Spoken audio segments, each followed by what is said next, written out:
તો સુરતમાં સ્થાનિક સ્વરાજની ચૂંટણીના પ્રચાર દરમિયાન નાયબ મુખ્યમંત્રી હર્ષ સંઘવીએ વિપક્ષી નેતાઓ પર પ્રહારો કર્યા હતા।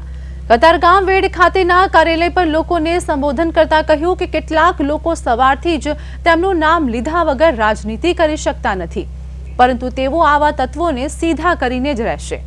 હર્ષ સંઘવીએ ઉમેર્યું કે અગાઉ ગુજરાત લુખ્ખા અને ટપોરીઓના નામથી ઓળખાતું હતું, પરંતુ હવે કોઈ અસામાજિક તત્વો હિંમત પણ કરી શકતું નથી।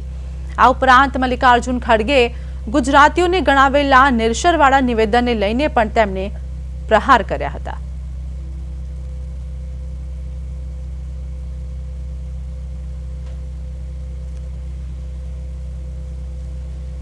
કારણ કે વહેલી સવારે જાગે એટલે 5, 25, 50, 100 લોકોની નેતાગીરી તો હર્ષ સંઘવીને સવારથી 100 વાર નામ ના લે તો એની નેતાગીરી જ ના પૂરી થાય।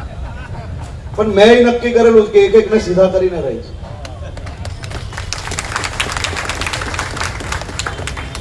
લુખ્ખા ટપોરીઓનો વારો લાગી ગયો, હવે બીજાનો વારો લાગશે, પણ લાગશે બધાનો।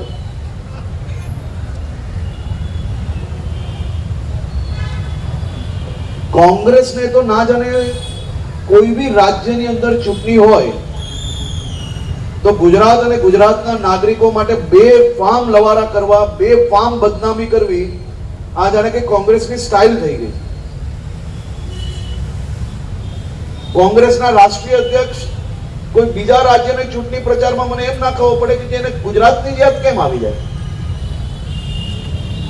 દર વખતે તમે જોજો, દર વર્ષે 2-4 કોંગ્રેસીઓ, પછી અરવિંદ કેજરીવાલ, બધા જ લોકો કોઈ બીજા રાજ્યોની ચૂંટણી આવે એટલે ગુજરાતના લોકો એમને મૂર્ખ દેખાતા હોય છે। જેવું પછી આપણા ત્યાં ચૂંટણી આવે તેવું બીજા રાજ્યના લોકો એમને